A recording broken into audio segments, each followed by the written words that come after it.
Yo guys, I'm back with another video. If you guys are familiar with Rayscorruptedmind, aka Travis Scott's photographer, here are a little of his posts right there, so you can get familiar with that. But I actually know how to take photos like Ray, and here are some right there. But today I'm going to be showing you how to do them, exactly how to do them straight off the iPhone. Guys, before we get started, make sure you guys are staying safe and staying clean because we're currently in a 2-week peak period of this coronavirus. So, stay sanitized, get your hand sanitizer, whatever you got to do, and just stay clean. Wash your ass. Do what you got to do. Alright, just stay clean. Guys, so what you're gonna need first is a camera. And here I have a Canon PowerShot. It's a digital camera. This is what I would suggest to get. I'm pretty sure you can do it with any camera, but the digital cameras are definitely the best for you to get the best look. The only thing about Ray's photos is he likes to take some on a digital camera and he likes to take some on film, which is why the ones on film actually come out much nicer than the ones on digital. But we're gonna try our best to make it look like as if Ray shot him. You guys are also gonna need the Pixar app, which can be found in the App Store, and if you're on Android, Google Play Store, I guess. But yeah, here it is. Make sure you guys get Dropbox, super important to transfer the pictures from the SD card of the camera to the app. And then once you get it on your phone, you'll be able to download it and then put it into the Pixar app. One of the most vital steps on this list is your fit. You gotta have a good outfit. See, I can't take pictures in this fit because it's just not meant to be. But I definitely could pull something off here. So let's take a look.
So guys, it's pretty dark out right now, so I can probably get some good shots.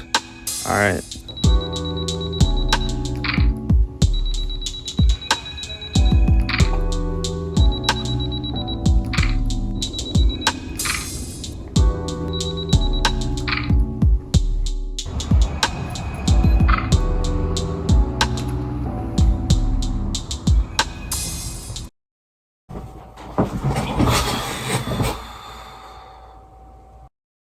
I'm here with the camera. I'm about to take the SD card out. I'm gonna put it into the computer and go into Dropbox on the computer. I'm going to transfer the pictures, and then I'm going to edit them on the phone. So I'll get back to you once they're in my Dropbox, and we'll start editing. So guys, once you get your picture, you're going to go into effects, noise, put it in the 20 to 30 range, depending on whatever you want, just to make it look well.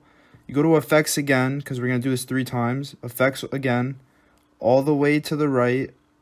You're going to find Cinerama, and it should be, right here. Put it to the 20 to 30 range, like before. But for this purpose, I'm going to go with 18. Effects one more time. You're going to press Film 3. We're going to put the fade up. We're going to put the blur to 0. We got to put the noise to around 14. And we're just going to move it up to at least 70, 60, 68. We're going to go with 68. And that should be the finished product. Alright guys, that's the end of the video. This is the final product. It'll be on my Instagram. I hope you guys liked the video, and I hope you guys use this to post Instagram pictures like this, and I hope it makes people creative. But anyways, thanks for watching. Like, comment, and subscribe. Peace.